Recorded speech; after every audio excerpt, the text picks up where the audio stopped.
Welcome to this video tutorial about the Berry ratio and how you can use the Berry ratio to avoid drawing false conclusions. Now, one of the questions might be raised, why not use the net cost plus markup instead of the Berry ratio? As you can see, we've got both of them defined here, and someone might state, well, if the costs are all in the cost base of the net cost plus markup, what's the advantage of using the Berry ratio? If you're using the net cost plus markup, you're making an implicit assumption that the return to the cost for the distribution activity is the same as the return to the cost for any additional services that might be added on. We've done an earlier video where we talked about using the Berry ratio in the case in which two distributors have much different levels of value-added services added on in addition to the sale of the product. This might be like a lot of technical advice that goes along with the equipment that you sell so that the party who gets it can use it more effectively in their process. Well, using the net cost plus markup, it's essentially assuming that both the return for selling the equipment and the rate of return on cost that you would get for selling all of this value-added advice would be about the same. What we want to talk about is what happens if that assumption is false. So in this example we're going to create to show the impact of this effect, let's assume that your distribution costs at the operating expense line, other than the COGS, which is actually the product that you're selling, would equal about 1% of those COGS. So in other words, it's saying if you were nothing but a very low functioning distributor just selling the product, your operating expense would be running at about 1% of whatever your COGS were. All the other operating expense that we're going to have in this example is associated with providing a very high value-adding function. Think of it as all that technical advice that helps make the product that you're selling work really well for the customer. And we're going to make the assumptions that the markup on distribution costs would be about 2%. Now that'll include also the COGS and the distribution costs that we talked about in point 1. And that the markup on the high value-added functions is 20%. I know that's high. It's as high as, say, really top-end management consulting firms. But I wanted to make this example very striking so you could see how the impact affects the analysis.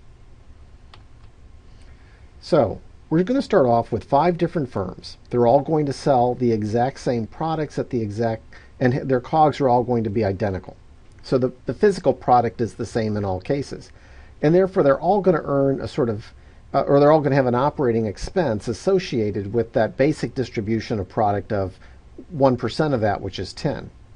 However, each firm is going to sell an increasing amount of value-added services in addition to the products that they're selling. So it starts off very low with firm A, which is only has 200 in the cost of these services, going all the way up to firm E, which has 1,000. So their services are as high as the COGS for the products that they're selling.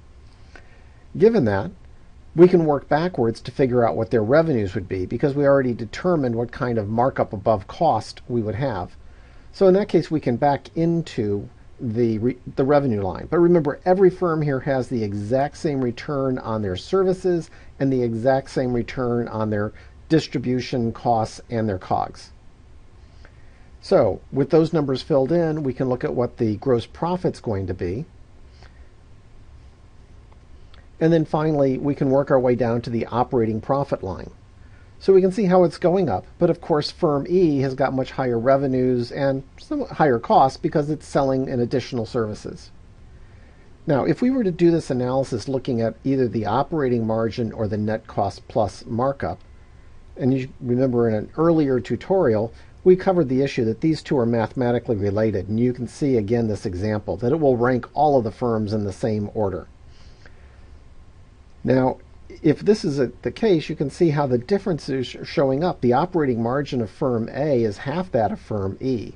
And we see the same pattern in net cost plus markup, that it's much lower for firm A than firm E. If firm E were your tested party, that is, firm E is, say, the distributor and it's conducting this business and it's the tested party, the tax authority in the jurisdiction who is selling to firm E could look at that operating margin and may draw the conclusion that firm E is making way too much money for being a distributor and arguably say we should lower their profitability by raising the COGS enough to drive firm E down to an operating margin or a net cost plus more like firms B or C, something in the middle of the range, so to speak. And they'd be wrong. The reason they're wrong is that they're not looking at this from the point of view that firm E is, in essence, both a distributor and a provider of services. And that's coming up when you look at the Berry ratio. If we look at the Berry ratio, we can see that firm E has an identical Berry ratio as firm D and very close to C and B. There shouldn't be any adjustment at all. The reason firm E has a high return is that it's adding on services in a large amount, and these services have a very high value add markup to them. The variability in the net cost plus markup is not the result of differences in arm's length pricing, meaning that there are different returns, but it's really coming out from the differences in the service levels that are offered by the different firms. Because remember, every firm has an identical return on their distribution costs and an identical rate of return on their service level costs. They're just offering them in different mixes. So you can see the Berry ratio is a very effective profit level indicator to use when there are significant differences in the operating expenses relative to the COGS across the comparables and the tested party. Thanks and have a great day.